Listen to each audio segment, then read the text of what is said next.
Deacon blesses Hope and Liam's union. Recap. On today's The Bold and the Beautiful recap, Sheila continues to credit an uncomfortable Taylor with her marital bliss. Sheila is about ready to leave Taylor's office. Taylor hopes Sheila is going home and not to the wedding. Sheila avoids her comment and, instead, thanks her for all she did for her marriage, but Taylor doesn't believe she deserves credit. She does want to make sure Sheila no longer comes by unannounced, as her office is supposed to be a safe space for her patients. Previous The Bold and the Beautiful, BNB, recap. Sheila's wedding snub enrages her. Eric returns to his old stomping grounds on The Bold and the Beautiful. Steffi and Ridge are talking in the Forrester main office. Ridge says he thought he was doing the right thing by forcing his father to retire, but understands he should have asked him first. There are no words. Just then, Charlie calls to tell Ridge his father is in the building. Is there some reason he shouldn't be? Eric wanders around the Forrester showroom by himself when Ridge enters. He says no designer has ever looked better on a runway. They both ask each other why they aren't at the wedding. Ridge called the bride a bitch, which should eliminate him from the guest list. Eric says he had to be at Forrester Creations. Deacon blesses Hope and Liam's nuptials on The Bold and the Beautiful. Hope and Liam's wedding is happening at Brooke's mansion. Deacon is about to speak, but Beth tells him to keep it brief. He says he is giving his blessing to his daughter's choice. He notes how it fills his heart to have so many friends and family in attendance who are invested in Hope and Liam's love. What did you think of today's episode? Sound off in the comments and watch the video clip below. Keep checking back for the latest The Bold and the Beautiful recaps. The afternoon sun hovered above Los Angeles like a silent witness, warm, generous, and just curious enough to lean in on the drama.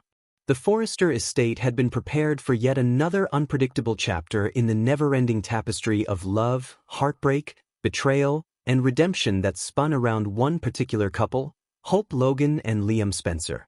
Their relationship had survived storms, breakups, reconciliations, a parade of rivals, scandals involving babies switched at birth, manipulative designers with questionable obsessions, and enough emotional speeches to fill a dozen wedding albums.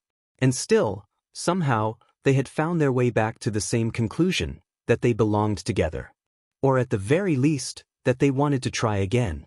But today was different. Today carried the weight of something new. Because today, Deacon Sharp, Hope's father, the man who had once torn her world apart and then painfully, slowly built his way back into it, was there not as a shadow, not as a cautionary tale, but as a presence. A blessing. A father officially stepping into the light. As guests gathered, Brooke smoothing invisible wrinkles from her dress, Liam tugging nervously at the cuff of his shirt, Hope glowing with the kind of hopeful radiance that made her name feel prophetic, Deacon stood back, quietly absorbing it all. No prison bars. No judgments. No distance. Only a father witnessing his daughter grasp at happiness. The tension before the blessing. It wasn't a ceremony in the traditional sense. No aisle, no altar, no officiant waiting with a book of vows. It was more intimate than that. A union renewed, a decision sealed not on paper but in intent. The kind of union reclaimed after surviving too many mistakes to pretend they didn't exist. Hope and Liam had called this gathering to reaffirm themselves, to say, not to the world, but to the people who mattered, that they were choosing each other again. But it was clear that not everyone had arrived without concerns. Brooke hovered anxiously near Deacon, unsure of how much space to give him. She still worried about what role Deacon truly played in Hope's life, worried about the shadows he might bring with him. But she also couldn't deny the progress. She couldn't deny the way Hope's eyes softened when she talked about him. Across the courtyard, Bill Spencer observed from a distance, arms crossed, jaw tight in that classic, "I have thoughts but I'll keep them for later" way.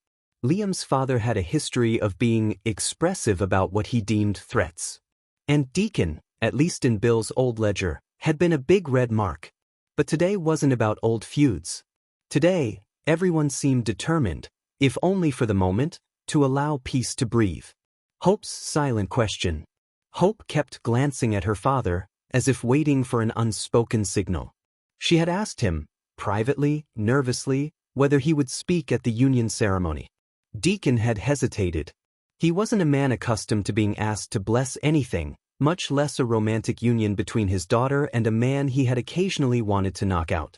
But Hope had that effect. She believed in goodness with a stubbornness that most people carried only in childhood.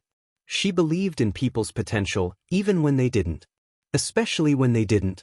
And so Deacon stood there, hands in his pockets, heart doing something he rarely admitted it was capable of doing, aching. Hope and Liam stood together in the center of the courtyard, joined hands resting lightly between them. Their daughter, Beth, giggled as she chased bubbles floating through the air. For a moment, the world felt simple. Then Hope lifted her gaze toward Deacon. A question. A plea. A hope that he would step forward. Deacon inhaled deeply. Deacon steps into the light. He cleared his throat, and even the breeze seemed to pause. Conversations quieted. Liam turned, respectfully, but with a flicker of uncertainty. Deacon walked toward them, slower than necessary, perhaps savoring the moment or fearing it. He stopped just a few feet away, eyes locked on Hope. "You sure about this?" he murmured, voice low enough for only her and Liam to hear. Hope smiled. The soft, unshakable kind. "I'm sure." That single word, Dad, hit Deacon harder than any punch he'd ever taken. He nodded, then turned toward the small circle of family gathered. He raised his voice, not theatrically, but with the steady gravity of a man who understood the value of being taken seriously. "The blessing." "Okay," he began. "I'm not exactly known for speeches." That earned a few chuckles. Even Bill smirked. "And I know I haven't always been the guy anyone wanted at an event like this. I've messed up, more than once, more than twice, and I know some of you still question whether I deserve to be standing here at all." He paused, eyes drifting momentarily toward Brooke. She held his gaze, softening, forgiving, remembering. But Hope, my daughter, never stopped giving me chances. She never stopped believing that I could be the man I used to pretend to be. The better version of me. She saved me in ways I don't think I'll ever be able to explain. Hope felt her eyes sting. Liam squeezed her hand. "And Liam," Deacon continued, turning toward him, "you and I haven't always seen eye to eye. I wasn't sure you were good enough for her at times. But you've stood by her through things that would break most people. You fought for this family. And I respect that."